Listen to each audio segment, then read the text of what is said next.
All right, everybody, let's go ahead and begin the creation of our dark academia style interior room. And we'll build this in SketchUp, and we'll talk about a few more extensions that we can use. And we'll bounce over to D5 and look at some of the newer features of D5, really looking at features from 2.5 all the way up to 2.7. Now, the first thing you do want to do, though, and since we're basing this brief on a real-world scenario, the creation of a home office done in a dark academia style, naturally, the first thing we want to do is look at reference. Now, there are other places you can go to get reference images, but I'm going to recommend using Pinterest. You can sign up with a Google account, and it does a pretty good job once you start saving content of giving you suggestions that will match what we're going for. All right, the first thing you'll notice with the dark academia is obviously the darker colors. Unlike a lot of our renders in the previous projects, this one is going to be a little bit more dramatic. So we've got quite a dark color palette. We've got extensive use of heavy and ornate wood paneling. And we've also got the use of older style heavy furniture. There's an awful lot of books and a lot of paneling on the walls as well. Now, the modern version of dark academia gives us a little bit more freedom in terms of how we decorate.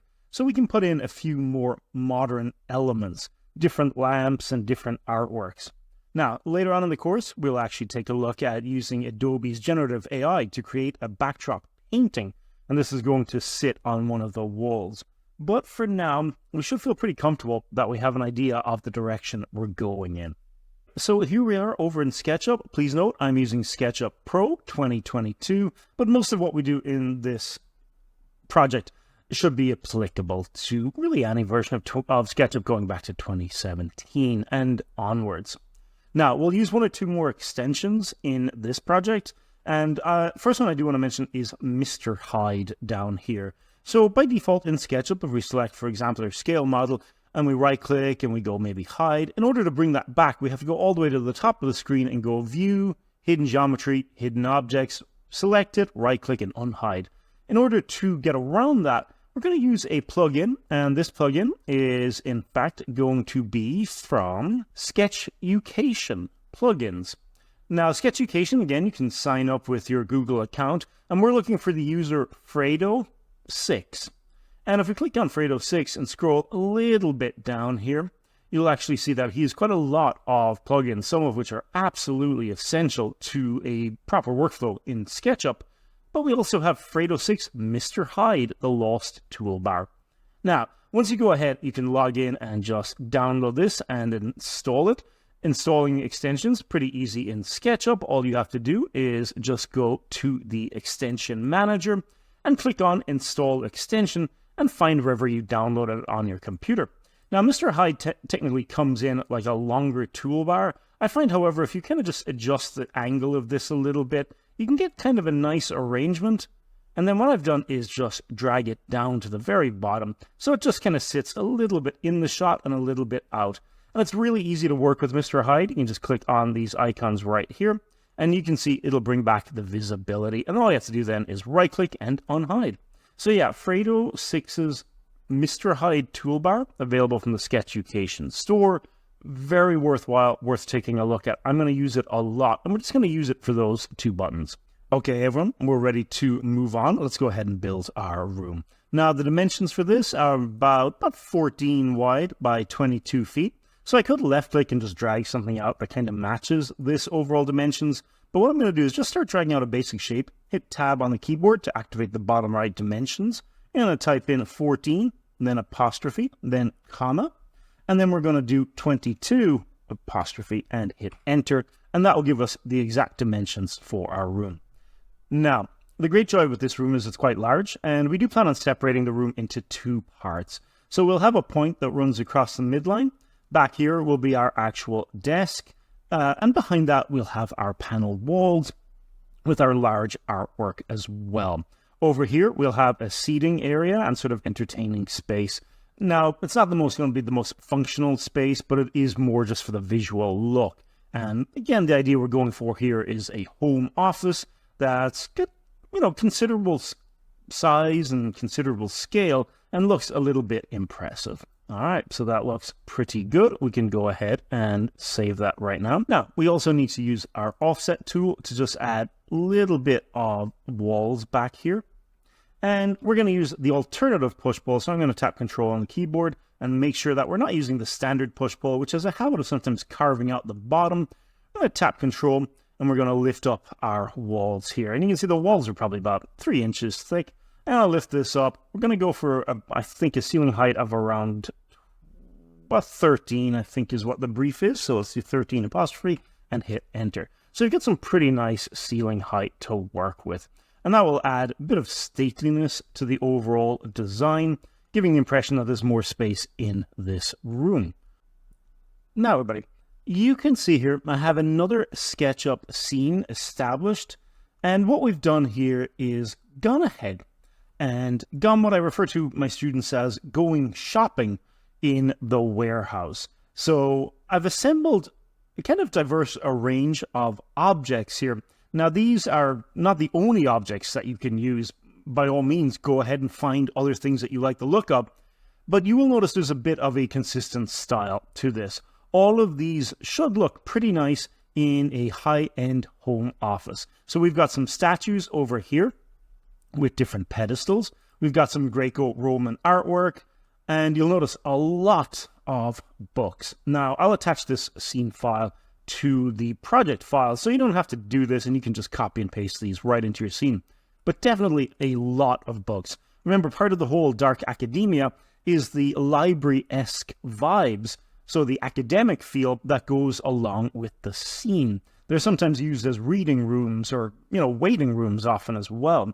And so here you can see we've got a lot of objects. Now, repeating objects are going to be a bit of a problem, and repeating textbooks like these will be a bit of an issue.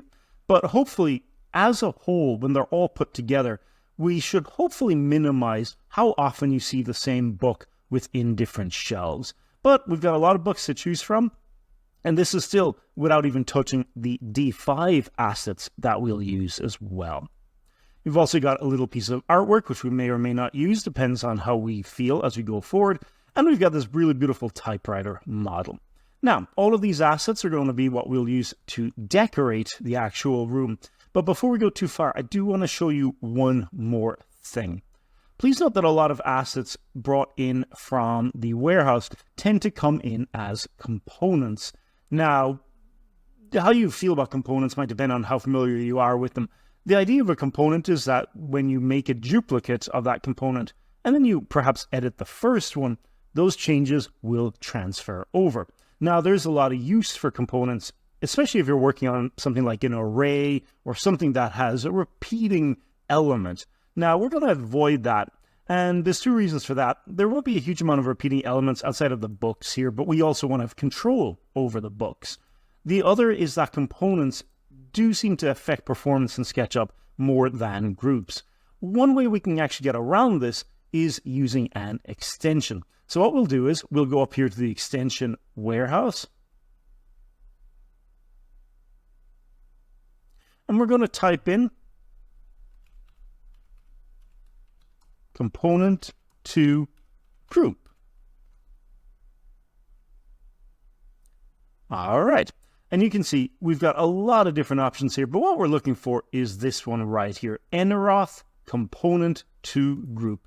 We can click on this, and we should be able to just sign in. And again, you'll use your SketchUp account to do that. And once you're signed in, go ahead and install component to group. Now, this is a pretty lightweight extension, but what it does is this example right here of this very lovely typewriter, which is very kind of rustic and suits the vibe we're going for, is a component. So I'm going to left click, and then I'm going to right click on this. And once you install that extension, you'll see now a new option for component to group. I'm going to click on that, and that will convert this component into an actual group. And you can see the entity info on the top right has changed to where it says group. I do recommend doing this unless you're very comfortable working with components, but for our purposes, it shouldn't be necessary. You can also do a Control-A, select everything in the scene, right-click, and then convert from component to group as well. All right, let's go ahead and move on. Our next step is going to be to establish some guidelines. We know where certain elements are going to go based on the pre-existing room shape. So we know we will have our fireplace over here in the center. So I'm going to make sure that I have a midpoint that separates. I'm also going to drag a midpoint across from the left to right side of the room, and I'll run this up as well. You can't really go astray by having too many guidelines. Just, even if you don't use them or you erase them later. Going to ensure that we have a separation on this side here, and this is going to be where our door into the room actually is.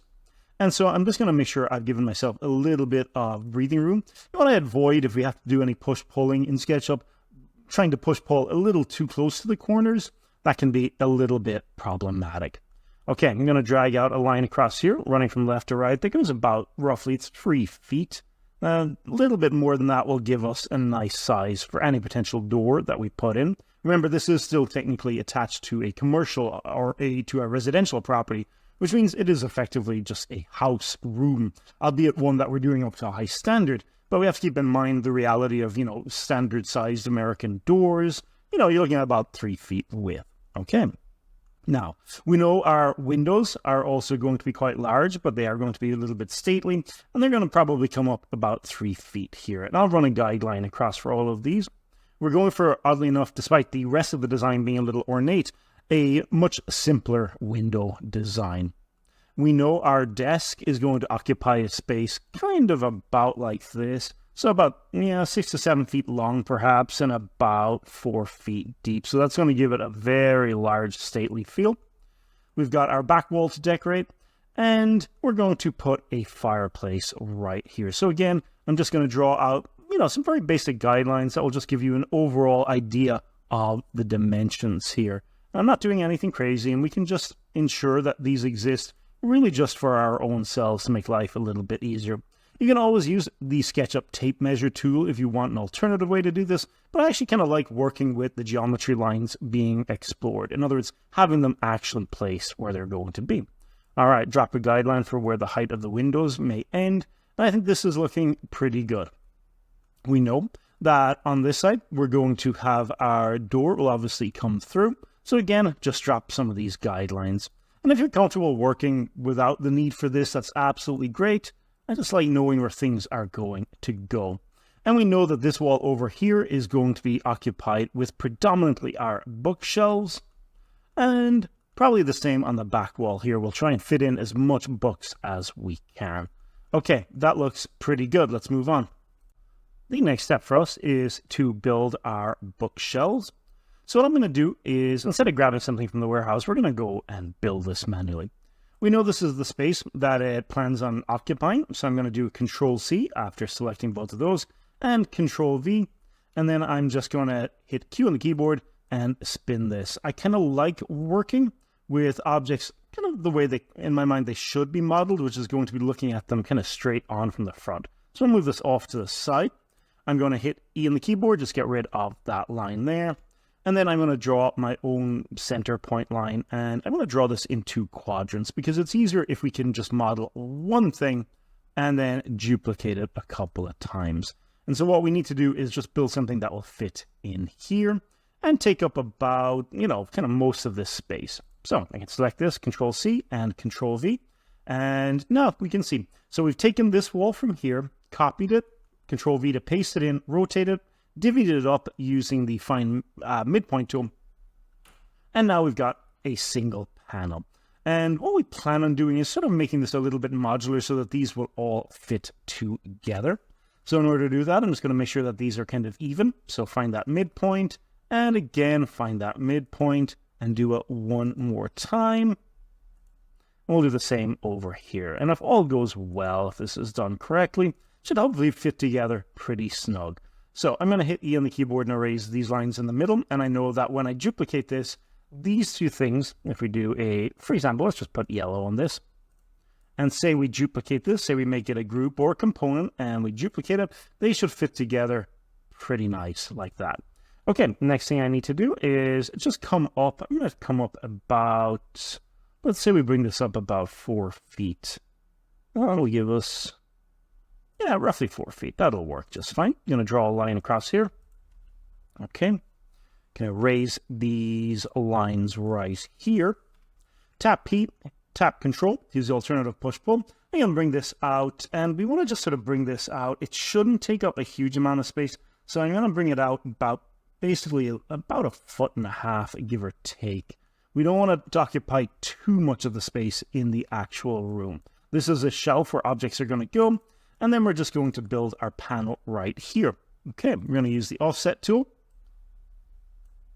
And we're going to keep a relatively basic design for this offset. And I'm just using the offset tool just a couple of times here, just to give myself some geometry to work with, something I can kind of push-pull. All right, once we have that done, hit P on the keyboard. Again, use that alternative push-pull. And I'm going to keep the original edges intact. I'm going to drag out these bits right here. And I think, okay, we don't need these to come out super far. I think that will work just fine. And then I'm going to do the same just up here. Just tap Control once, and I'm going to lift this lip, and then just drag this out a little bit. Now, you could go ahead and bevel it if you want to, but we'll use D5's round corners on that section right there. All right, I'm going to drag these out a little bit. And do the same. Let's do that alternative push-pull a little bit, not too far out now. I think that looks good. Use inferencing to snap. I think that looks nice. Okay, we can get to the top in a little bit. I'm going to push the top down ever so slightly because we know this comes all the way up to the roof. And so I think we might want to give ourselves a little bit of breathing room up there. Okay, that looks lovely. And now we just need to add a little bit of decoration here. So I'm going to again do that midpoint to midpoint. Same again here. And same again here. I'm just carving up the shape a little bit. Draw some lines across to give you a nice little grid. I'll do the same up here as well. Okay. So we know whatever design we do here is going to be sort of duplicated on the other side. So I think we could probably maybe subdivide it a little bit more, carve in there a little bit more. I want to have a little bit of decoration, but I don't want it to be overpowering. So let's come in here, let's use our arc tool, and we'll use the 2-point arc.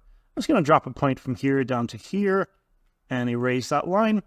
And then we're going to go up again, and I think I'll do the exact same up here.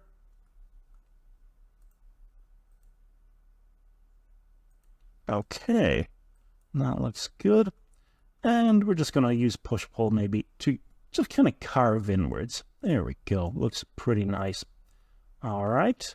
And we can do something similar on the other side as well. You can see in this video, I have gone ahead and just duplicated the same pattern from this side on this here as well. I've just done a Control-C and Control-V to paste in some books from our reference file. This is the file that has all the warehouse content.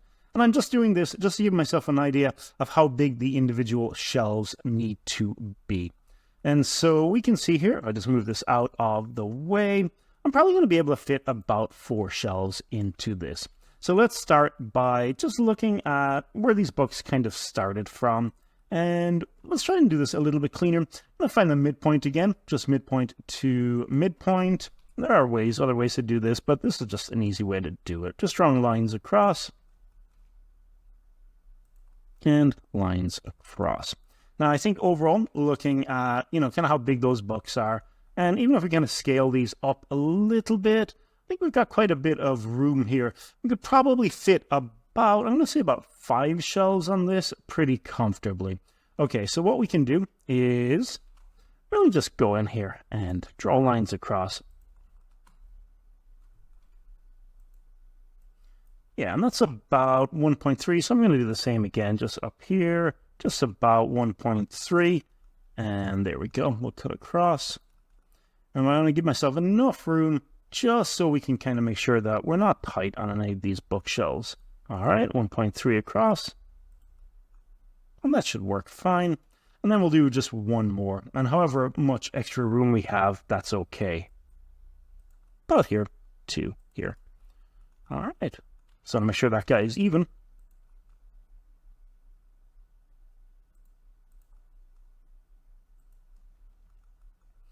All right, 1, 2, 3. 4. And we have potentially room at the top. So let's actually do one more. And again, I'm going to bring that to 1.3. There we go. Looks good. All right, so we ended up with a bit more shelving than I thought, about 6. So that should be okay. We can always leave some of the shelves empty. We don't have to fill them completely. It also gives us a lot more room for decorative objects. Okay, so I'm going to delete these books here. And this is overall looking pretty nice. I'm going to select the whole thing right now. And I'm going to right-click, and I'm going to make it a component. I'm just going to leave all of this set to default. Now, the joy with this is if we do keep it a component, any changes we make to this one will be made to the duplicates.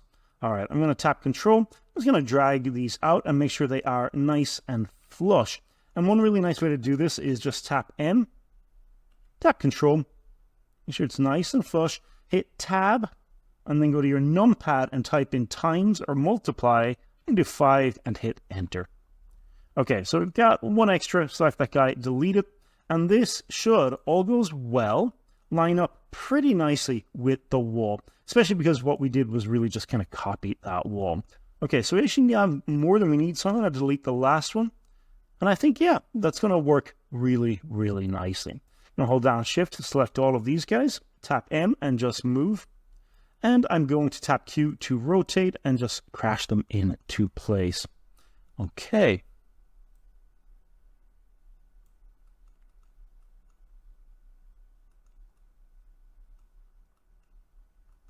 Hit S on the keyboard.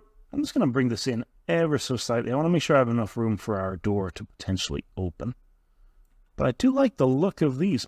We'll probably add some decorative trim along the roof here, just along the top ceiling edge. And that should hopefully kind of combine this element into the rest of the design. Okay, very nice thing about this is we could also do a just Control-C, Control-V. I'm going to paste this over here as well. I want to see how many of these we can get fitting nicely on this back wall. And if this doesn't work because of the door, what we can do is try an alternative paneling system on the back. And I think that might be a little bit claustrophobic, so let's leave those off. And what we'll do is we'll mirror the back panel wall here to the project over here, and I think that will look pretty nice. The next step is to introduce a fireplace. And so this is a fireplace model that I found on the warehouse. I have attached it to the asset file for you, and so you should have access to this. Now, the plan is to make this fireplace an electric one, so we don't have to worry per se about going into the wall or adding chimney space or anything like that. All we have to do now is select it, hit M, drag it into place, and by all accounts, this should fit pretty nicely in the space that we have set aside, which is going to be about here. Now, we can take a bit of time to reposition this, but I'll do that off camera, but that's effectively where our fireplace model is going. Now, I've also made a duplicate of the back wall here, and in order to elevate this, we're going to add some wainscot paneling. But in order to do this, we're going to do it slightly differently. Oftentimes, wainscot paneling will run, on the bottom, maybe up to about a couple of feet high, and it will usually run sort of from left to right or something like that, and you'll have individual panels like this. And overall, that can look pretty impressive. But we're going to try something different. We're going to try doing one large wainscot panel, and then we're going to fill it with artwork instead. And so that should give a really nice look to this back wall and this wall here. Now, one other thing to note is our actual book stands and shelving here is coming off the surface a little too far. So I'm going to hit S on the keyboard. I'm going to scale this guy in. About 1.5 feet might have been just a little bit too much. And I think that looks pretty nice. Let's go ahead and do the same. We'll do all of these. All right, holding down Shift, hit S, and drag these in.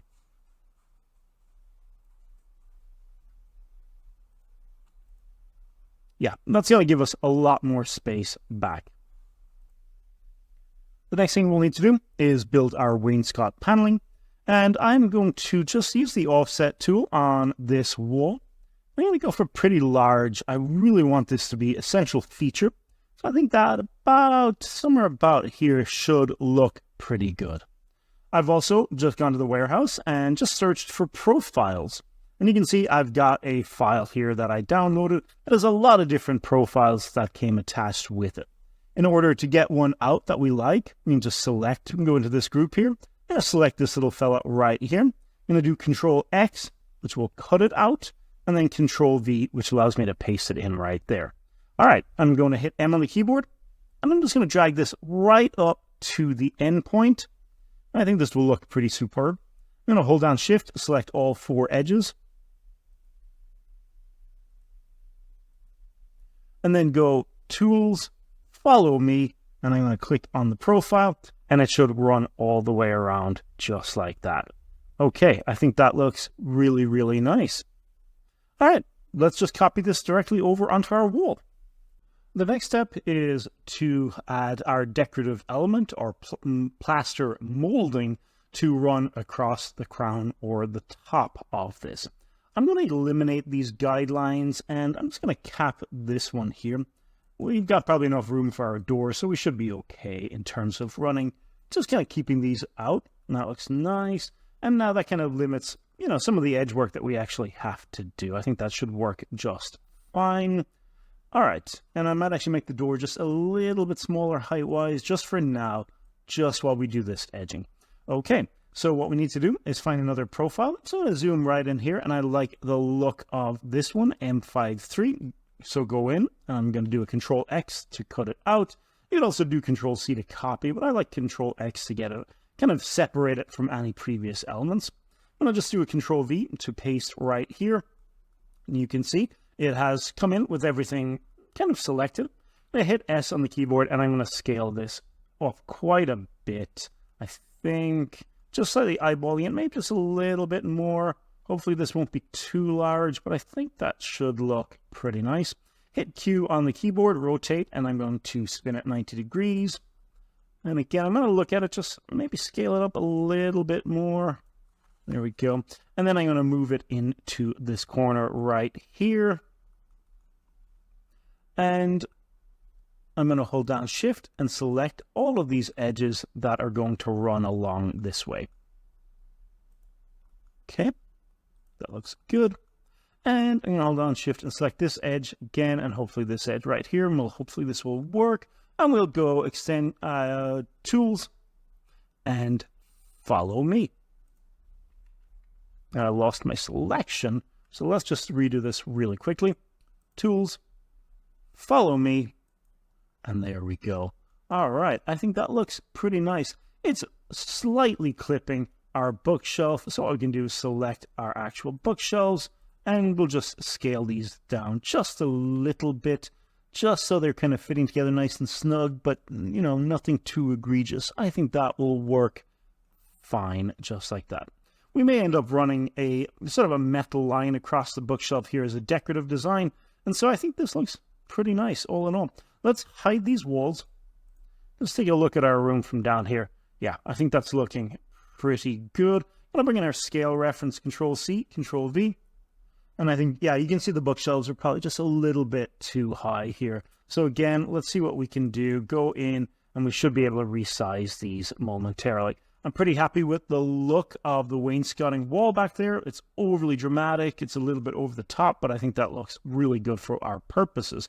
Also makes the room just feel a lot bigger. All right, I'm going to fix the bookshelves, and we'll move on. Adding the windows, a little bit easier if we select the geometry over here and right-click and hide it.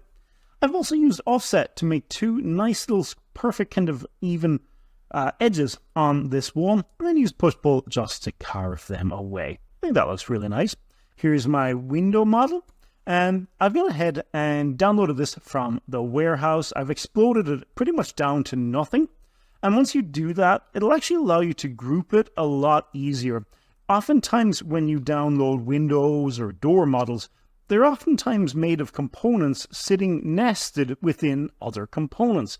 Now this can be really problematic, as it might stop you scaling or adjusting the model as it keeps snapping back to its default component. So what we can do is drag out a selection and just keep exploding all the way down. Just keep hitting explode until really there's nothing left to actually explode. Then you can go into that component or what's left of it and change or adjust any of the geometry that you need. I have a few stray edges there, and I'm going to just place a pane of glass back in here. This is a really nice model by Marvin, but it was sort of built in an unusual fashion. And so what I think we really need to do, because it is effectively panes of glass within panes of glass, I've just simplified it quite a bit. And I think I should be able to get away with really just adding a flat plane from this corner all the way up to the corresponding corner. And that should just give us our glass. We shouldn't have to worry too much about adding tons and tons of kind of, glass panes into this window. You're really going to be seeing through it for the most part. All right, let's do that, and let's place our window where we need it to be. I've added my window glass pane, and I'm just going to drag this guy over here. And we want to just get it centrally located. It's a little bit larger than I would have liked, but it should overall just be there to add enough light into the scene. I think that's pretty nicely centrally placed. I tap Control, and I'm going to maybe just, I think that will work a little bit better. And tap Control and drag out our duplicate. And again, just make this as flush as you can. Now we just need to go in and adjust the walls. I want to make sure that the fit is sort of nice and snug here. And just lifting up pieces as we need to go. I think that looks nice. Make sure it says on edge usually. It's pretty nice. All right, and continue to close out the wall just to make a nice seamless window. Once done, your window should look a little bit like this, and that should be plenty big enough to get some nice light into the room, especially if we're going to add a few more little tips and tricks for adding light in D5 render. All right, this is a really good stopping point, so I think it's good to pause here, go ahead and take a brief little break, give your eyes a rest, and I'll see you in the next section. The next step for us is to start adding content to the bookshelves. Now, this is going to be a little bit time consuming, and you want to be careful to make sure you don't have books floating through any of the shelves, and also make sure that any pattern you make with the books themselves is not too obvious. So all we have to do is go over here. These are all of our goodies from the warehouse, and there's no fast way to do this. It's just copying and pasting and moving and aligning. That's pretty much it. So you can go here, grab a cluster, Control-C, spin the camera back over. You can see I've hidden all the walls and windows on this side. And then just Control-V and start pasting this content in. Now, the whole crux of this dark academia is that it is very much like an, sort of a home office or meeting room, but also it leans very heavy into the library aesthetic. And so what we do want to kind of make sure that our bookshelves are quite dense with books. And we'll use a mixture of these ones here, and also some content from the D5 library. Now, you'll also add a few decorative objects like this. Just be mindful that if you use them once, try not to use them again. And other than that, it's just slow going. Now, I have also dragged out and extended the thickness of our shelves here. They were just a little bit too short, so I brought them forward. But because this is a component, adjusting this one here, the primary one, has updated all of the other bookshelves. All right, let's go ahead and just do the manual task of adding our books. So this is our bookshelf in its current form. You can see I've added a lot more books here and tried to break up the overall surface. Now there's still plenty of space where we're going to add some decorative objects, and we may end up having to duplicate some more of these books again. I've also added 4 panels up here. These are separate to the bookshelf object, and we're going to try and maybe add a little bit of artwork on each one, or maybe some sort of modern theme that continues across each panel. But we've left plenty of space for decorative objects. Once this is done, we're in a pretty good spot. We can always go ahead and clean up our scene. You can see I've got some leftover content that I probably need to delete. And once we're done with that, unhide everything, color code, and let's head over to D5. Now, one important step before we go too far, we're over in D5 right now.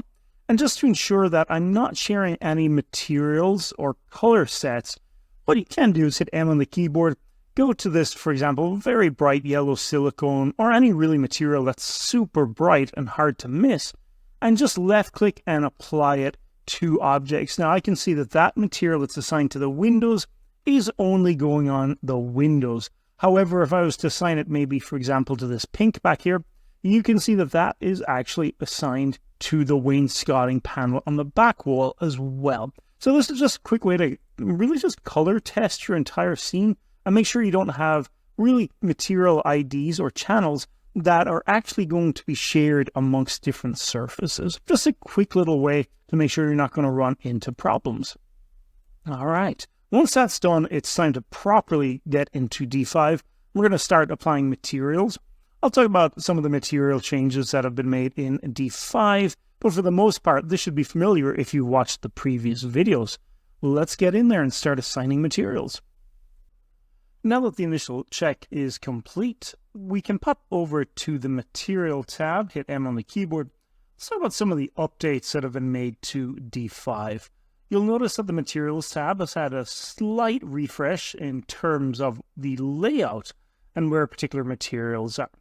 The most notable one for us is actually going to be wood and wood flooring. So wood flooring is now its own separate thing, and strip wood is going to be really sort of floor planks that we'll use. So if you're using any sort of wooden flooring, this is where we'll go initially.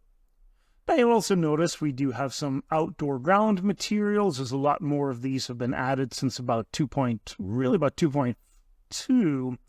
And then we also have some subsurface scattering materials. Now we're very unlikely to use a lot of these in conventional interior renders, but it's good to know that you can mimic the appearance of light entering and then leaving an object, otherwise known as subsurface scattering.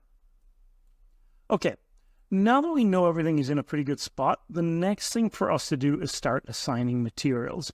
And hit M on the keyboard, and just a reminder, you can at any point favorite materials, so add a little heart to them, so you can go in here and just hover over and click heart. Now, we're not going to run through all of the material placement in this scene. The main thing is that we have a consistent color scheme. So we're going to find a dark blue, maybe somewhat bordering on gray blue, dark wall material in keeping with the dark academia aesthetic.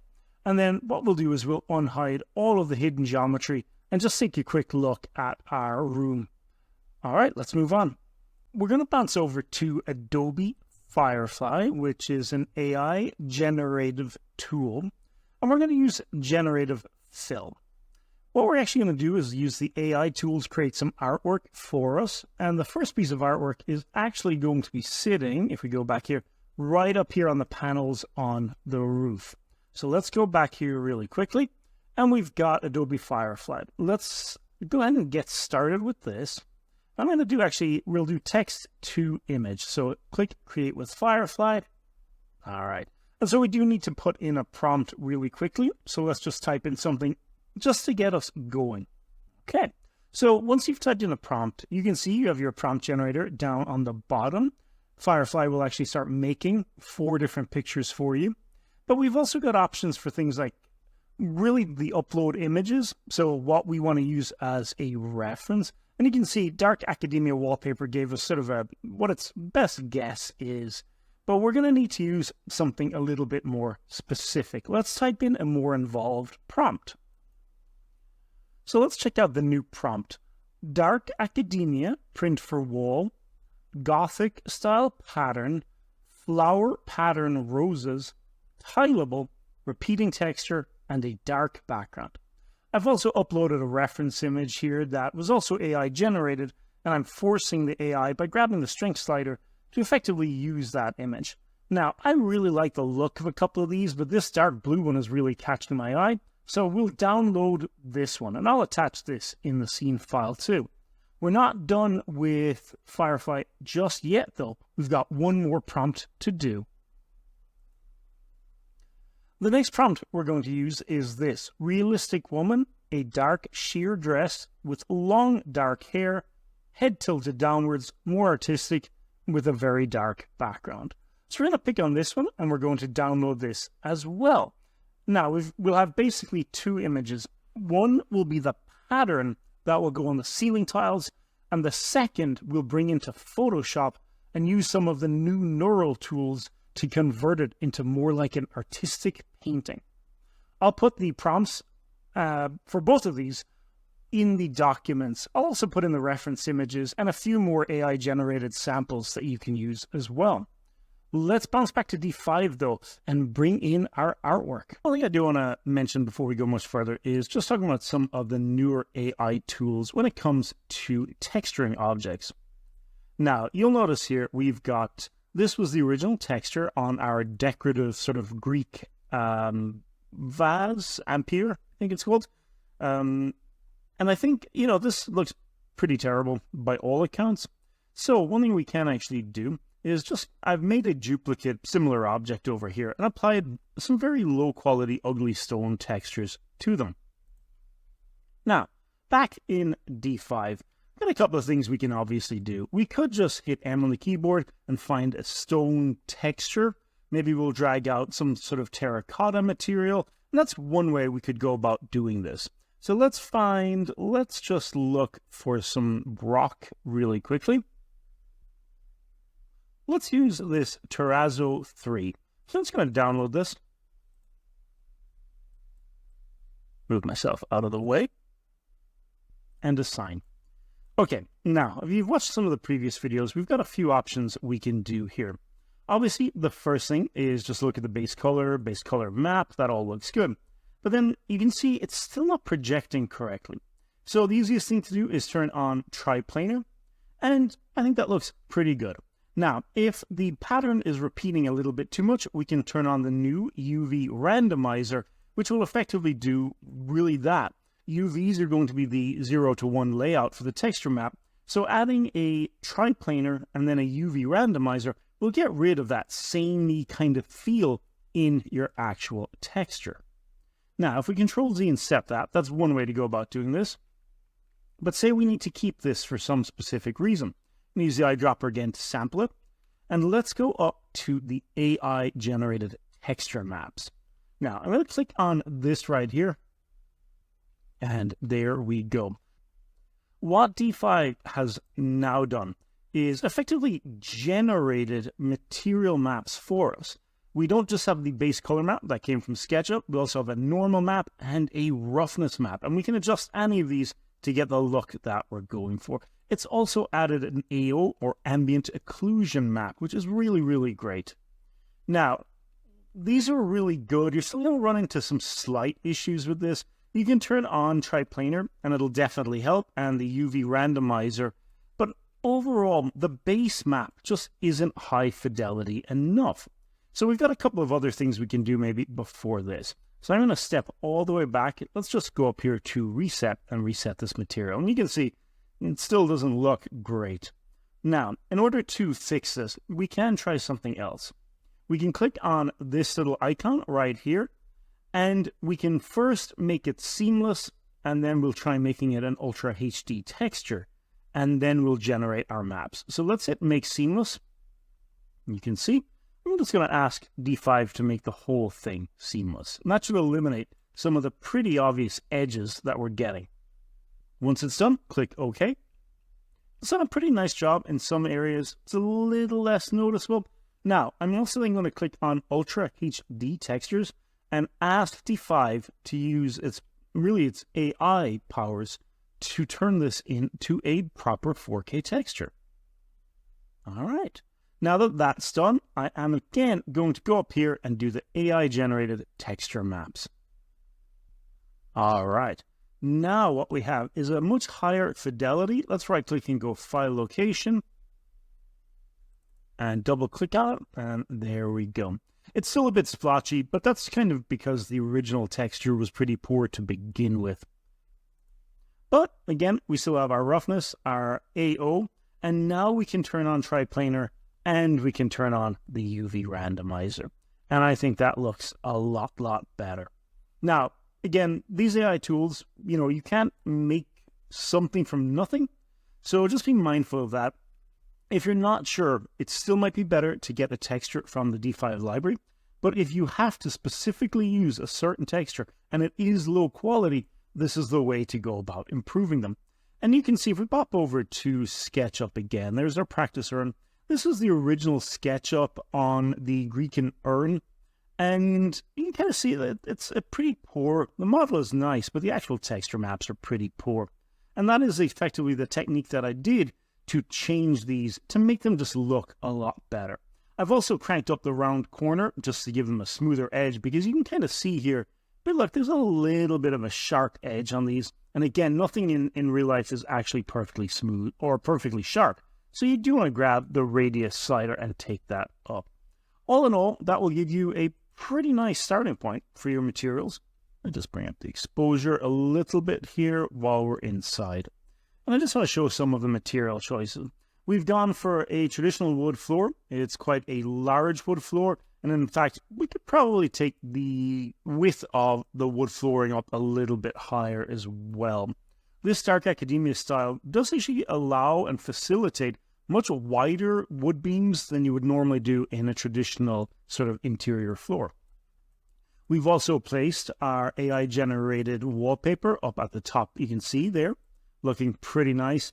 It does lack a full metallic slider, so we may have to make a metallic matte for it a little bit later on, or we could try using the AI tools. But really, we'd like to have the gold leaf looking very metallic and then the rest looking matte. I've also used Firefly to generate a black and white sort of print design, and then I've placed this on the 4 panels that we have. This is just to add a little bit more of a modern touch to the bookshelves, just so they don't look a little too old and stodgy. We've got shiny marble. This is, I believe, if memory serves, just kind of a reflective marble material that we've placed on the kind of the shelf part of the bookshelf. And then we've gone ahead and put materials on the fireplace as well. We'll scale down the pot a little bit and make sure it's nice and snug in the corner.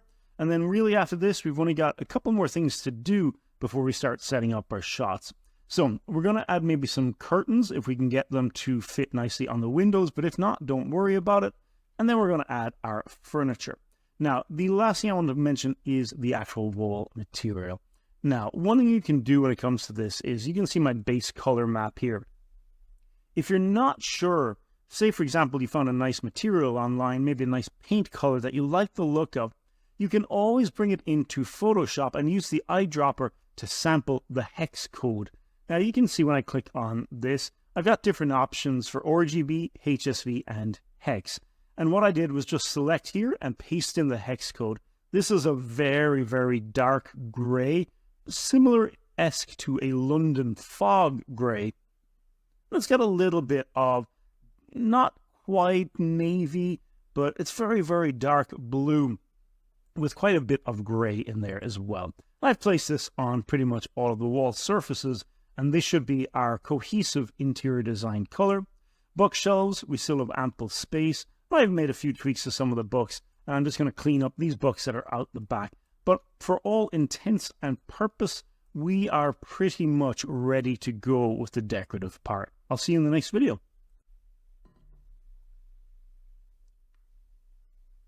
The next step for us is to pop over to Photoshop. And this is the Firefly portrait that we created. Now we're going to use some tools in Photoshop to convert this into more of an oil painting look. And so please note, we are using the most current version of Photoshop, and you'll need to use at least one of the more recent versions in order to get access to the neural tools that come with Photoshop. First thing we'll do, right click and duplicate layer.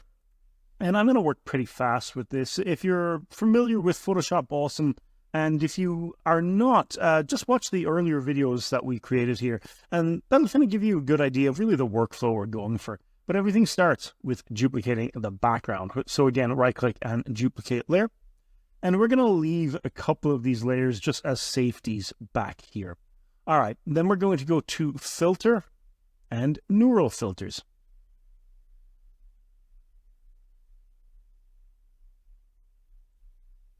Okay, got a couple of options here. The one we're going to look for is style transfer. We're going to click on that.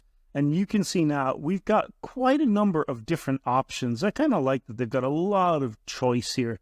So we can go for something different, but let's try almost an impressionist style and we'll see what happens. You can see it's going to download this. Okay, a little bit too strong for our purposes. So we can adjust a couple of features here. The overall strength of the style that we're trying to apply. We might want to put this down pretty low. And then the style opacity. And there's no sort of magic sort of number for this, we're just going to mess around with the sliders and see what looks good. We also want to make sure that we keep as much detail as we can. It is supposed to be kind of a portrait, and so we want to make sure that we're not losing a huge amount of all of the detail. Let's try a couple of others and see how they look. Okay, I think the Impressionist one is looking a little bit better. We can increase the strength slightly here and bring down maybe the opacity just a tad. Yeah, there we go. You can kind of see it on the skin here. We're getting those kind of almost brush stroke-like textures. And let's see what we can do with the background blur. Kind of put it about there. We can also bring down the brightness as well. And again, we're going for almost an old style portrait. So what we'll do is we'll drop the brightness quite a bit. And ramp up the saturation just a tad more. And I think that looks pretty good. I'm going to take the brightness up a bit more. And then we're going to click OK. All right. So if we zoom in on the skin, yeah, you can see we're getting a lot more noise, sort of that oil painting effect. I think that looks pretty good. A couple of other things we're going to do. Let's do Control D. I'm going to duplicate this one more time, and we'll go Filter. And we're not going to use the neural filters. We'll use just the traditional filters, Filtered Gallery. Okay, and we've got a couple of options here. The texturizer, I think that looks pretty nice, actually. We could adjust that a little bit, but overall, I'll make sure we do this kind of softly. We don't want to overload this. All right, I think that looks good. And you're seeing the canvas effect there. So you might change the blend mode on this guy just a dash. Just see if we can't we want some of the color to keep. Let's see how that looks. Okay, off, on. And I'm gonna just drop the opacity, a little dash here. And there's no real right or wrong way for really doing this. And then I'm going to select all three of these layers, right-click, duplicate layers, click OK. And we can ignore the original backgrounds. I just want to have control over all of this. And then I think we'll merge these. Okay. I'm going to hide these original two. We're going to blend between now our original background, which is now layer 0, and the background copy 4, but not before we duplicate it one more time. And again, go Filter, Filtered Gallery. And I'm going to look for the more artistic dry brush. Let's see how this works. Maybe, I'm sorry, yeah, brush strokes is what we're kind of looking for here. So let's just see, can we maybe make some of the angles pop a little bit more? Pick up the smoothness there, yeah. And on this guy, I'm going to click OK. And I'm just going to drop the opacity. I want some of this effect, but I don't want it to be super strong, just a little dash. Okay, that's even too much. So right there is good. I'm going to duplicate these again and merge these. Now we can drag these background copies 4 and 5 into this group where we're not doing anything with. Just kind of slide them in there and we don't need them anymore. All right, and I'm going to do background copy duplicate one more time. And we're going to go to our burn and dodge tool. Now, I'm going to try starting with the burn tool. I'm going to go and let's drop the background quite a bit. And I'm just going to run this brush all the way, kind of not quite over everything. And then we're going to drop the shadows even more. And we'll be blending between this one last time. Okay. And then let's grab the dodge tool. And I'm going to bring up the midtones, which is around the face and the hair. And we're going to bring up the highlights. Try and make it look like there's a slight attempt at not quite a Caravaggio. Let's step back a little bit. I think I want that on the hair more than anything. But just a little bit. And I think that might be a little too strong. Let's go Window and History. And let's just go back to the dodge tool. There we go. Just step back a little bit. I want this on the hair, but not necessarily, I don't think, on the face. And we're just trying to pick out the highlights. And then I'm going to do a new layer, and I'm going to fill this with just regular old paint, just white paint, nothing else. and change the blend mode here to maybe just a lighten or screen.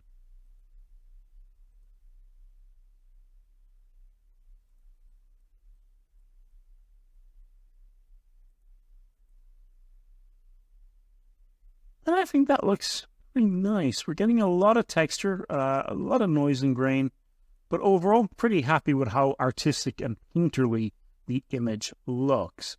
Now, the last thing we're going to do is, I think we'll just merge these down. I'm actually not really loving the screen layer, so I might take that off. But I'm going to merge these guys down, and then you can see we'll have the ability to just kind of dial this all back in as much as we want. About 60% works. And then go back to layer 0, duplicate it one more time. We're going to go filter, other, high pass. Make sure that radius is super tight, super small. Click OK.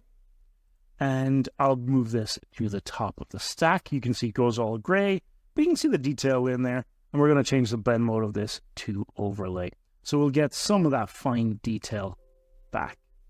I'm sorry about that noise. And once we're done with this, we can just go ahead and save it out and we'll bring it into D5.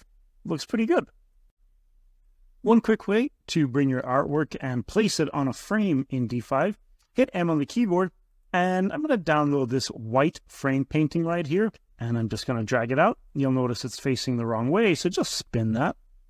And I think get that nice and should be at about 180, but D5 puts it at 179 degrees.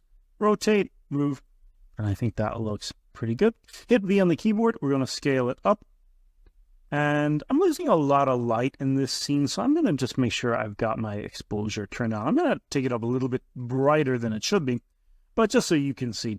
All right, place our picture centrally. Hit I on the keyboard, and you'll notice we have the options to change the base color map.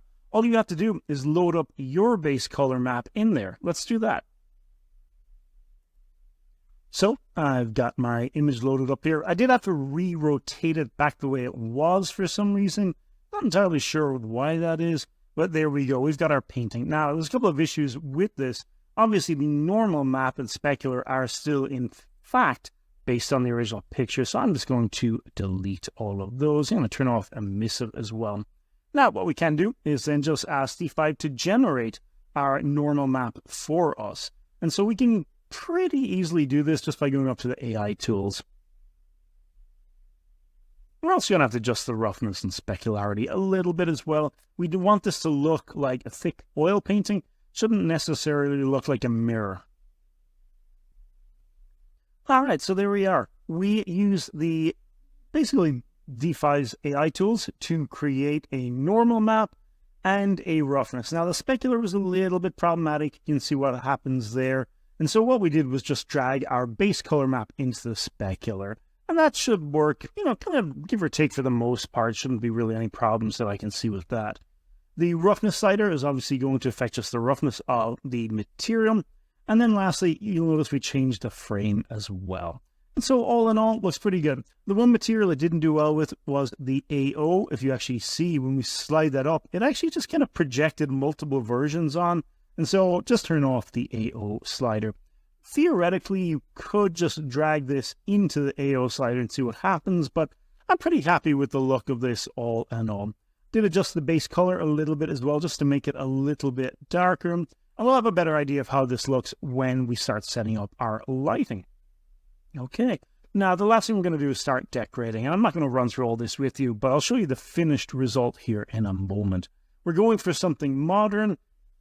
Dark Academia is a little bit more cluttered in times and places, so just keep that in mind. We've got plenty of stuff, but we've got lots of room for even more stuff. Okay, let's bounce on. Welcome back, everybody. So you can see we've done a number of things.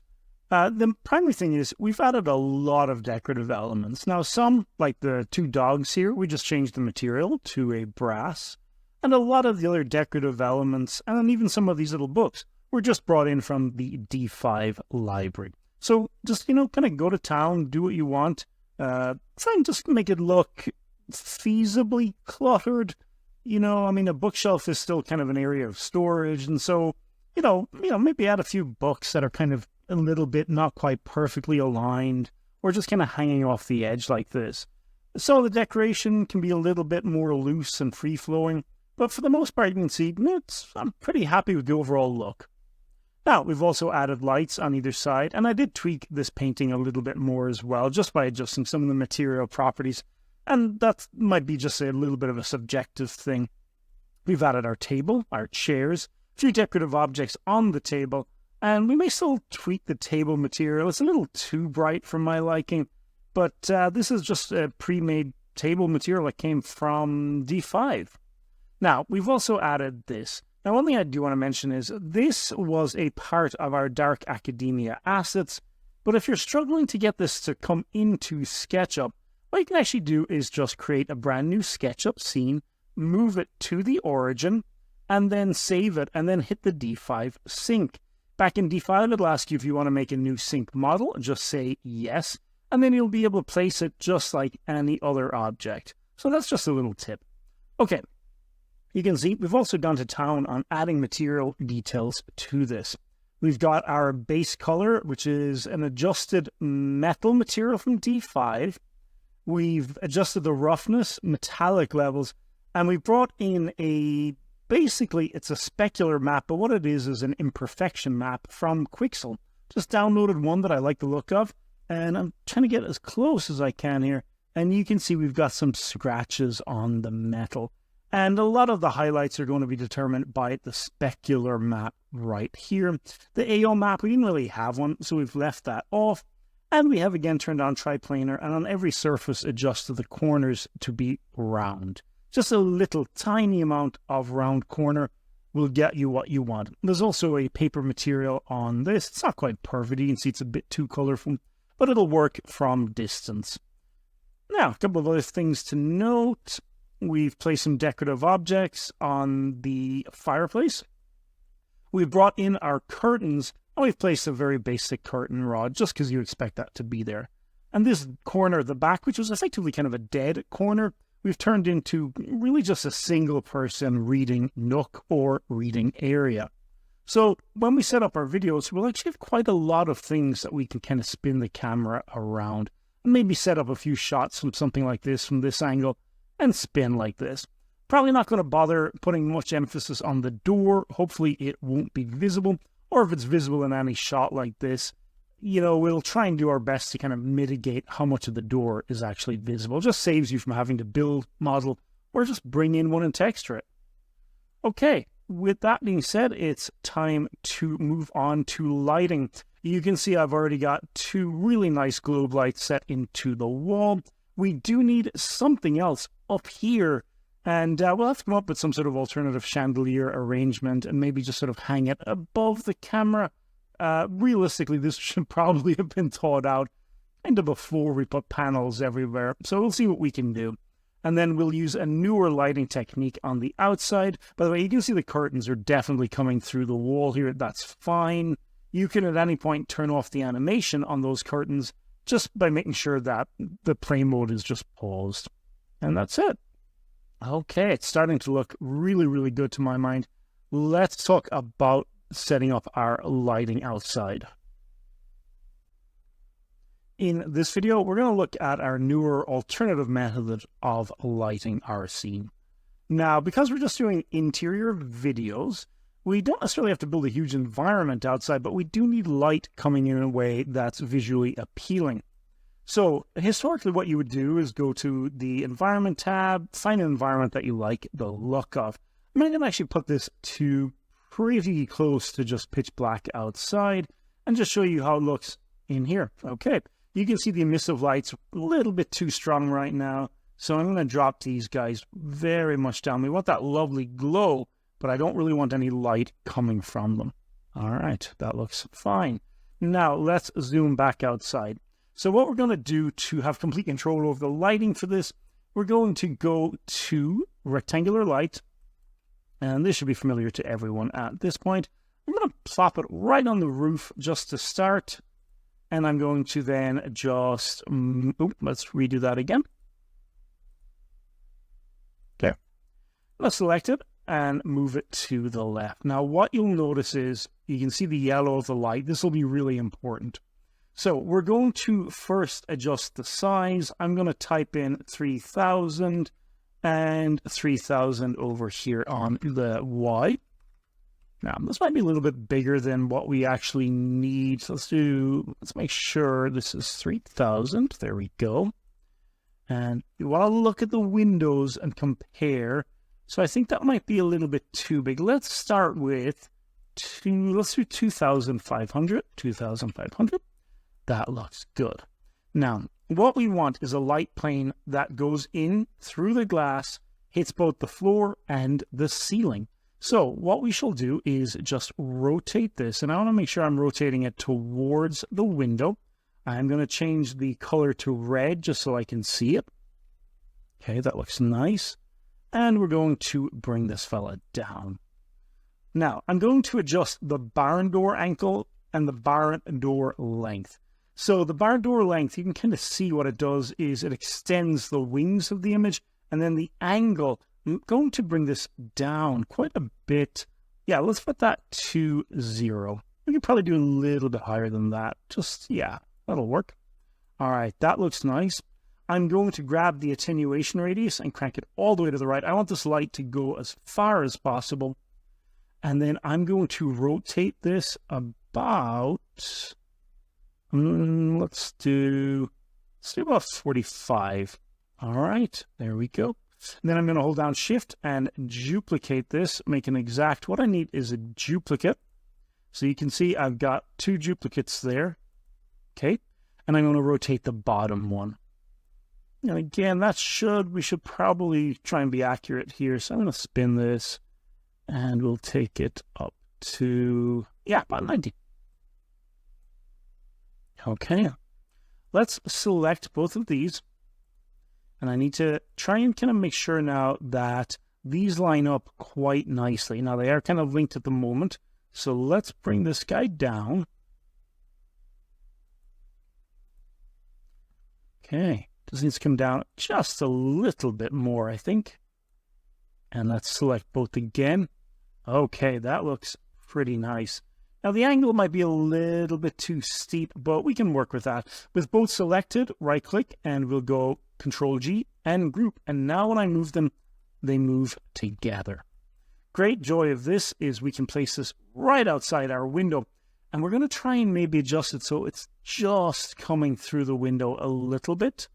And this will give you light bouncing kind of from the top left down and the top left pointing upwards. And you should get a nice even flush of light within the room. Let's change the color back to white. And I think that will work quite nicely. If we look at this corner, it's obviously a little bit strong, but you can see we're getting light hitting the bottom and the top relatively evenly. Now, I think that will work quite nicely. It's a little bit strong, obviously, so we can just pop over to the intensity here. We'll try and put this down to about 15. Please note, in the newer versions of D5, you've got 2 methods of adjusting light. Normally LM was the older method. You can also use this as well, the CDM2, whichever one really works for you. I mean, I find kind of like the 300 is what we're used to, so it makes a bit more logical sense to me. And then I'm going to hold down Shift and just drag out my duplicate. Okay. Now, you want to get these where they're just almost like popping through the wall, but not completely through the wall.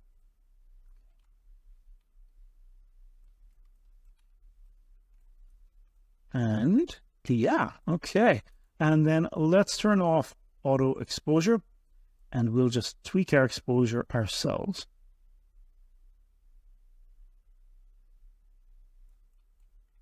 Very nice.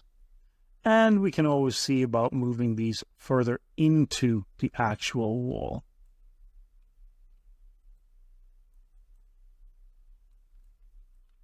And that should give us some pretty nice bounce light. Main thing is you just don't want high corners that are too dark. Looking pretty happy. Let's go ahead and do a Control-S and save. And we'll add some more additional light, and then we can add our actual HRI environment lighting. Okay, I think that's looking really nice. So with our light wash technique done, I just want to point out a couple of more features that we've added. So I'm going to just pop outside. Now you'll notice I still have my stock, kind of like my stock figures here from Sketchup, but we've added a ground plane. This is just a generic concrete ground plane.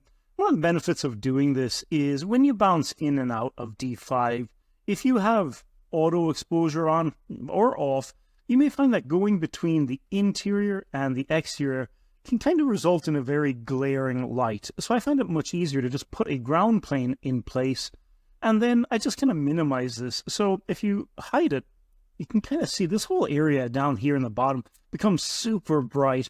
And so you just want to avoid that. Just put in a generic ground plane. I've also added a few trees here, just so we have something on the outside if the camera happens to pass by the windows. And we've placed some buildings outside as well. We're also using one of the newer backdrops, and these are going to be available if we go back to our Asset tab, and then we just go Model. There should be some of these available under the Outdoor tab. And so these are just generic backdrops. They're pretty useful, and you can use the eyedropper on them, and you can adjust things like the emissive quality, make them brighter or darker, or have them where they're just a flat plane. All in all, they look pretty good in the distance.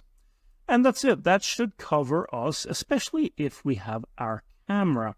So say, for example, we do a shot somewhere along the lines of just a tilt, something like this, just tilting around the room. We've got content outside the windows. Now, this will be very much out of focus and blurred out, but it's still good to have something there, better than having nothing. We've also moved the artwork on the back wall into the, basically on the back wall now. And again, just it's sitting within that nice wainscoting.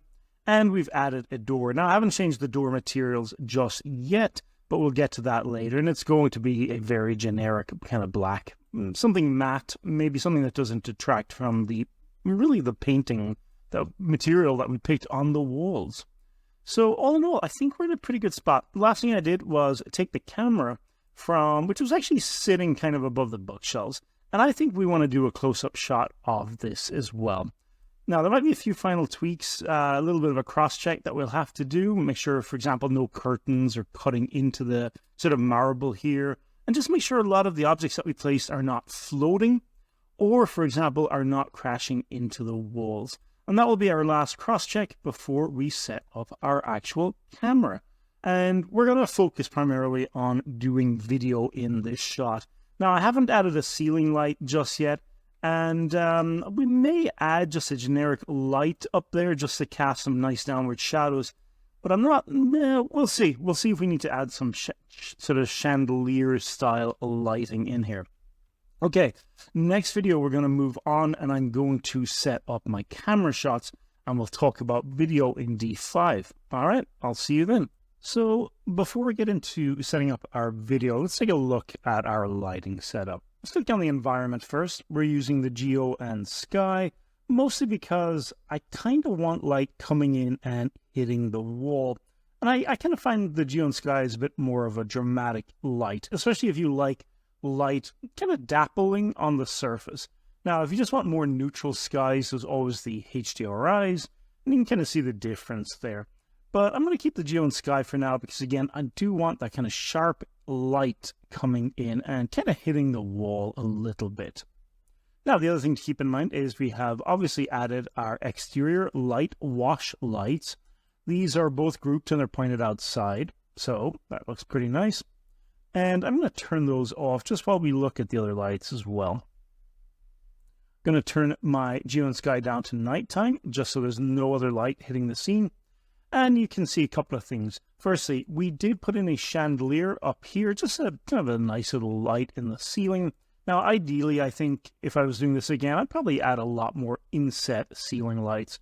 But both of these two little guys here are just going to be basically set to 300, full attenuation, and just generic kind of little bit orange light. And that's going to mimic the light that is going to come from this ceiling. Now, it is pointed pretty much everywhere because the attenuation radius is kind of taking it, sort of all the way down. I do want it to light up the room, and that's casting some of these shadows that you can see here. So they'll work pretty nicely. I've also added an additional point light, again, just a circular, or it's pretty much just an omni light right here, just because I found the wall was not really being lit up by the bounce ambient light. And then we do have one more light over here, which is in a lamp. This is an IES light profile. And the function of this is just to add, again, some more ambient light. And this one's got a bit more of an orange tint to it. But the attenuation radius and all that, it is going pretty much as far as it can go. All right, other than that, we haven't really made any changes. So I'm going to turn everything back on.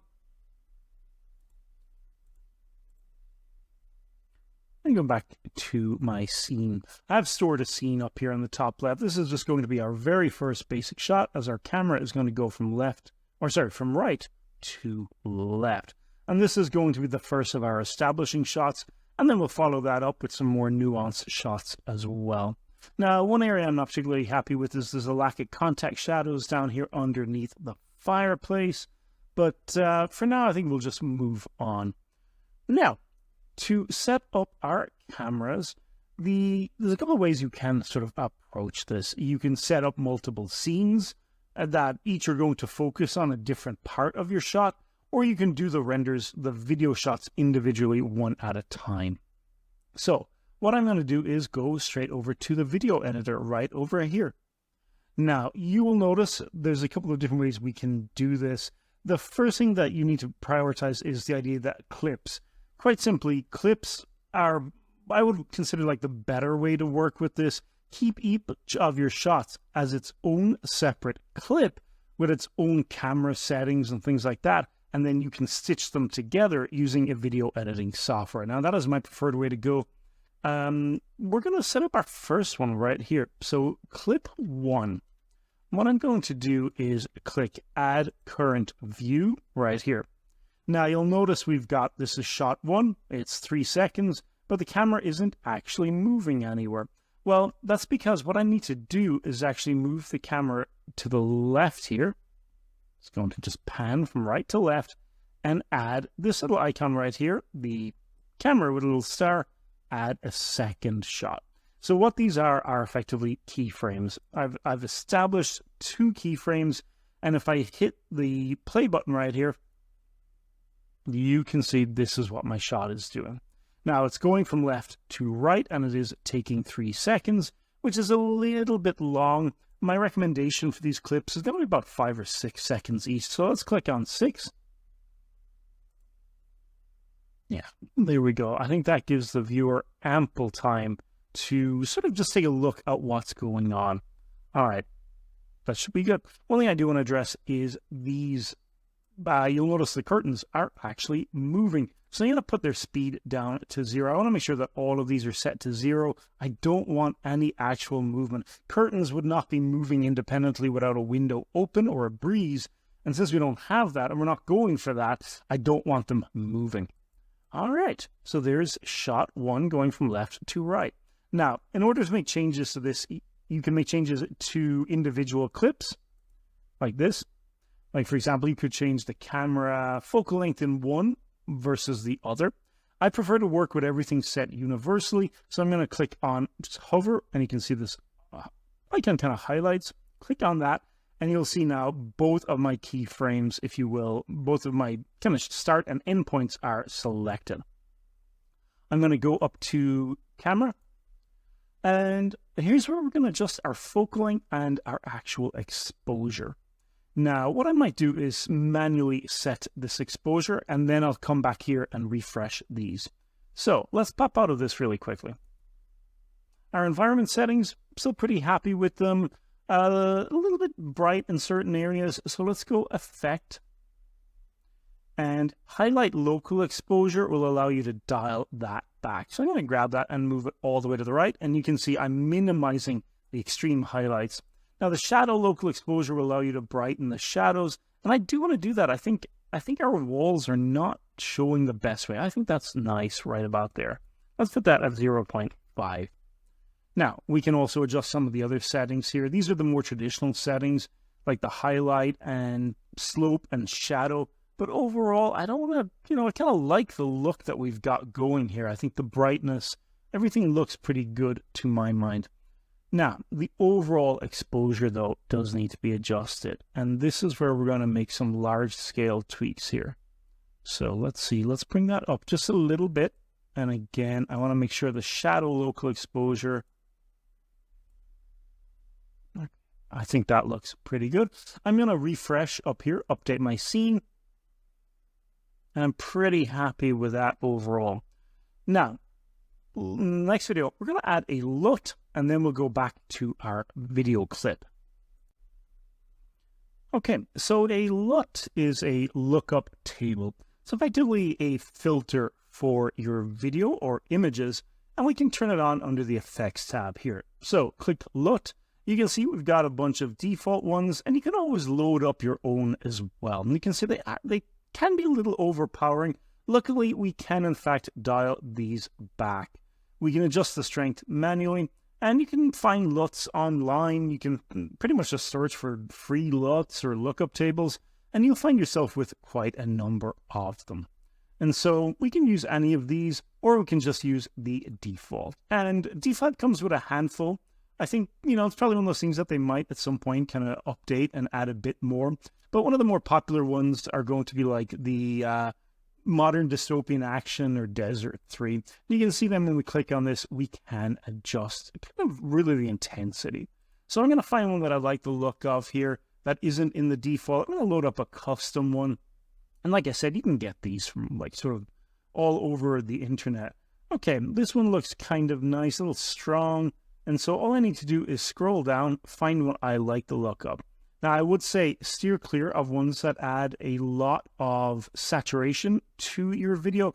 Those can be a little bit too strong.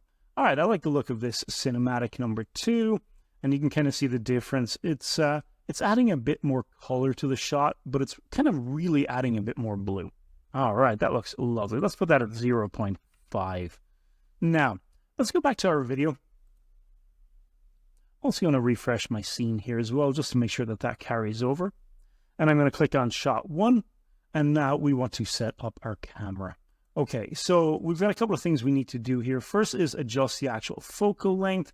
But since we're using, kind of doing an interior shot, I'm actually pretty happy leaving the focal length pretty low. So, you could probably, let's sync this up. Let's start with 25 and just see how that looks. You can see it's really stretching the room out, probably a bit too much. We can also left click and just drag this manually and get the focal length that we actually want. Although honestly, looking at it here, 33 might be a nice focal length for this shot. We are going to as well turn on the parallelism or 2-point perspective. And one thing that's striking me is just how white the window panes are. So I think what we'll do is, again, just close this guy out. And I think I'm going to change these from this bright white plaster. Yeah, let's change this to a darker color. Not quite full black, because again, you don't really have full black in really anything. But that should be a bit better. I think that will be less, harsh. I'm also noticing that this section over here feels a little bit empty on the bottom left, but overall, I think that'll work fine. Yeah, I think that just reads a lot better. And one of the joys of D5, of course, is that you can at any point make these changes. Okay, go back to my video clip. And we are going to turn on depth of field. Now, I'm going to turn on depth of field, and I'm going to set the focus. And the focus, I'm going to do this on an individual clip basis. So firstly, what we'll do is click on the left sort of keyframe here, this little shot. And for this one, I'm going to, again, make sure 2-point perspective is on, depth of field, set focus, and I think I'm going to place it right here, just on the chair, and then I'm going to crank the intensity. So again, let's do set focus. Let's put it right there. Yeah, I think that's looking really good. I just want to make sure that it's kind of set to something close, and it should blur the background a little bit as well. Okay. And then on the second shot, a slightly different shot here. So I want the depth of field to again be on, parallelism. And I'm actually just going to focus on the camera. And I'm going to hit sync down here. Okay. So again, depth of field on, set focus, parallelism, click on what we want in focus. I think I'm going to pick the typewriter, and then just make sure that we go down to the bottom underneath each little kind of thumbnail here and hit this sort of refresh or sync. Okay, let's just do a quick test here, looking for the depth of field. Yeah, you can see it nicely. And the background is out of focus, and I think that should work fine. I'm going to play that one more time, just make sure everything looks good. Yeah, I'm pretty happy with that overall. Yeah, okay, great. All right, so the next thing then is to go to the right over here where it says export, and we can obviously set this to, all the way up to 4K. 4K might be still a little bit much. If you want to make changes to individual clips, one thing to keep in mind is an easy way to do that is just click on the actual clip, so shot 1. And I'm going to go over here to environment, and maybe I'll make some changes to the lighting in this shot. Maybe I want it to be a little bit more dramatic. So I'm going to move my camera around, and I can adjust all of the usual settings here, and I want the light to sort of be on there. All we have to do then is go down to where it says shot 1, see the 3 little dots beside it, click on that and go update all parameters. And now you can see my lighting should reflect the parameters that I've put in. All right, cool.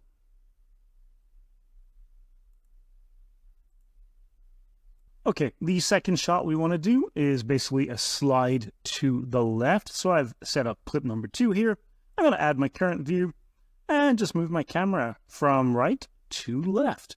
And then I'm going to click accept, and I'll put this at 5 seconds. And I'll just do a quick hit play. And there we go. I'm just running it from right to left.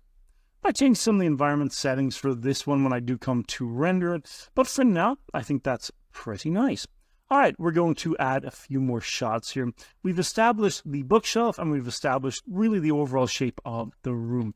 I do, however, want to do some more artistic shots, and so what we're going to do is just zoom in a little bit, and what I might do is just have the camera move forward towards our very nice looking typewriter. So I'm going to add current view, and then I'm going to add a second one. Okay, I'm going to move this back, and on shot 1, I think I'm going to bring it back. I'm going to hit refresh, display, camera, and I'm going to turn on the depth of field, set focus, and again, I'm going to have this start just looking at the wooden table just a little bit, and increase the intensity of this quite strong now. And maybe about 9. Hit refresh. I'm going to make sure my camera is actually kind of a little bit higher. So let's do a 45 millimeter. Yeah, I think that looks good. And refresh again. Now for shot 2, I do want to zoom in quite a bit. I want to get really nice and snug on this. Set focus, yes, on this. Now I think that looks good. Increase the depth of field. Actually, we might take the depth of field down. And again, the focal length is going to be 45. And so just move the camera back and refresh. Okay, let's put this to 6 seconds and then just do a quick test really quickly.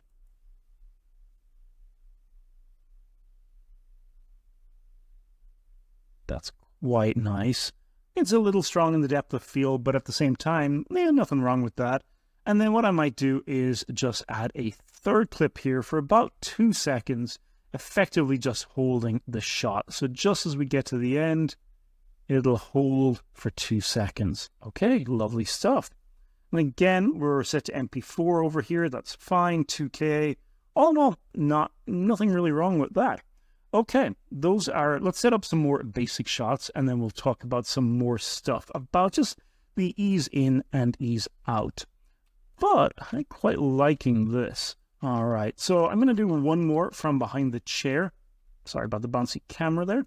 By the way, if the camera is bouncing a bit too much when you're doing videos, just go up here and set the fly speed to about 1, and that will very much just kind of slow things down. So I'm going to do another clip, just going from, just going to left click here. Let's do add current view. Again, go change our settings, and you do want to do this on a shot by shot basis. But I do kind of like the effect we've got going on. Now, there we go. And then I'm going to add a second shot.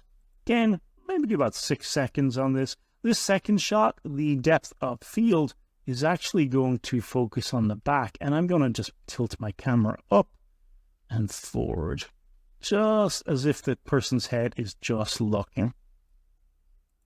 Okay, depth of field is good, parallelism is good. Let's just do a quick test. Now, when it comes to video, there's no real hard and fast rules. I can't give you any, you absolutely need to do this and you must do that. A couple of things I will say, though, is slower moving shots, I think, are better.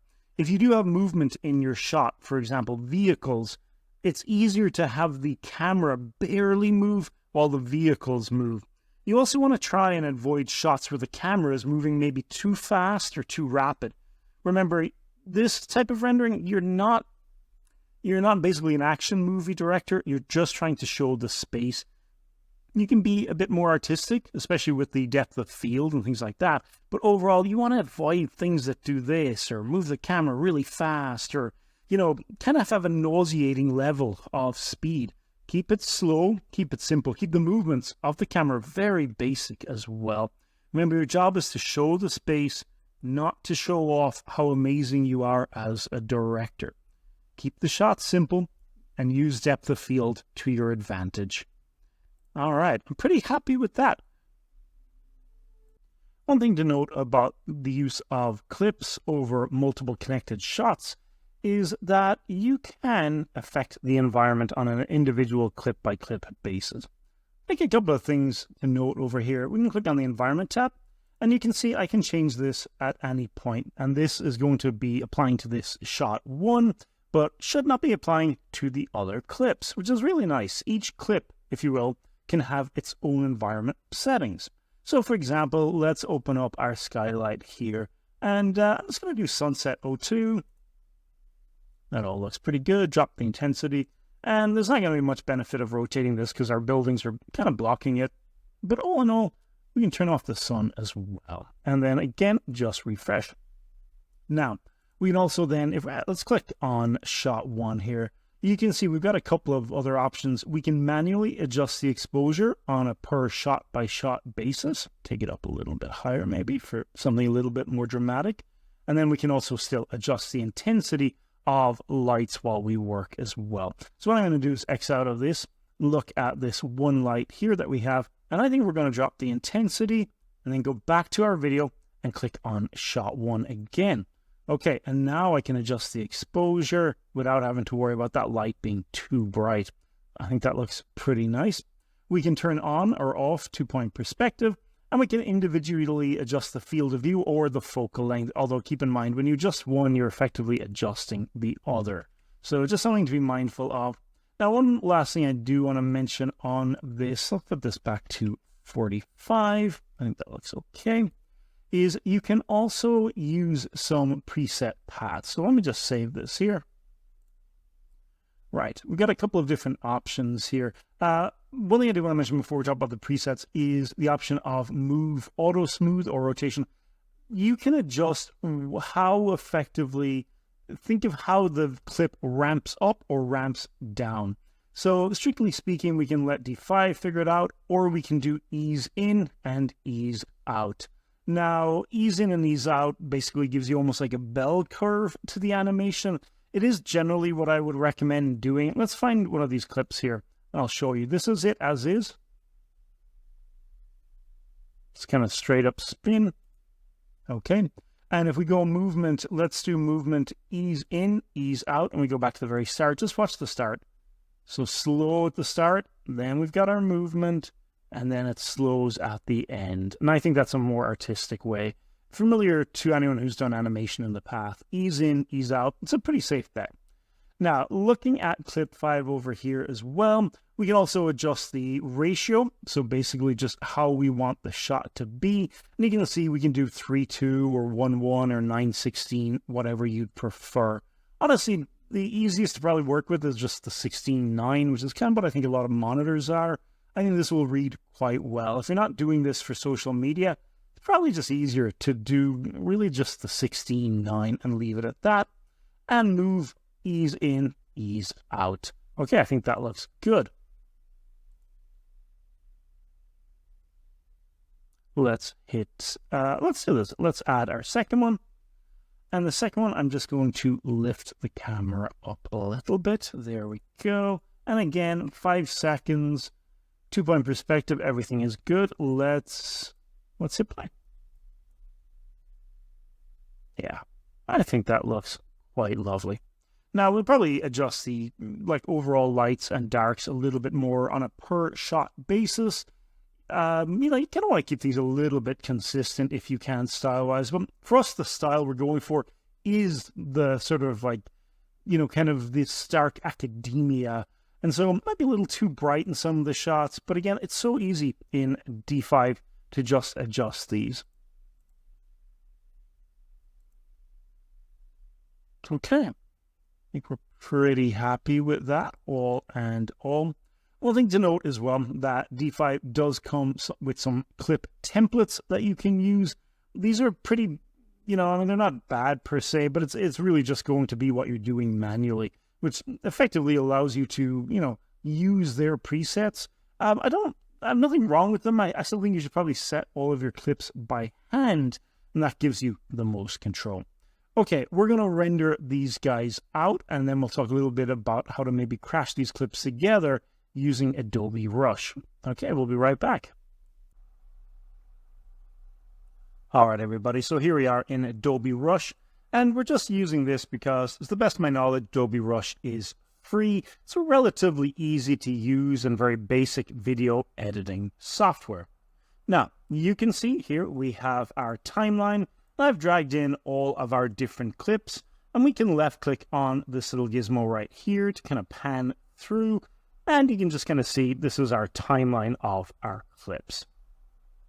Over here on the top right, we have some options for adding graphics. We can also go down through here and add transitions between individual clips. So you can have simple things like dissolves or fade to black or fade to white. But for our purposes, we'll probably only put these at the start and end of the actual clip. And I'm not going to put any music in here, but you could definitely drag in a music track, place it directly below on your timeline, and this will be added to your actual scene. Okay, so I'm going to start with this clip on the left. This is going to be our first one, and I'm just going to move this little gizmo from the left to right, and you can see here's our shot, and it's going to be shown in our preview editor up here. Now, I'm going to start with just a basic. We'll do just a little simple kind of opening with a black effect, so you can see almost like a little fade to black there. And if I don't want it to be on the end of the clip, you can see it kind of fades out. We can just left click, highlight it, and hit delete. So now what we have is the option for this black effect to start at the very beginning. And there we go. And if you wanted, you can actually left click and drag these, make them longer or shorter, but the default is generally pretty fine. Hit the space bar to play through the animation. There we go. Now this needs to be probably a little bit longer. Now, please be mindful, this is obviously going to eat into a little bit, so that's about a second of our actual footage that we'll lose there. I'm also going to do the same at the very end. So I'm going to hold down Alt, and then I'm just going to use the middle mouse button to zoom in and out of my timeline. I'm going to select the last shot.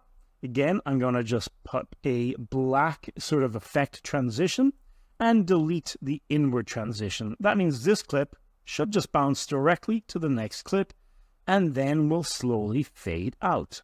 Okay, that looks pretty nice. Again, holding down the Alt will allow you to zoom in and out of your timeline, zooming in and out basically of our clips. Okay, that looks nice.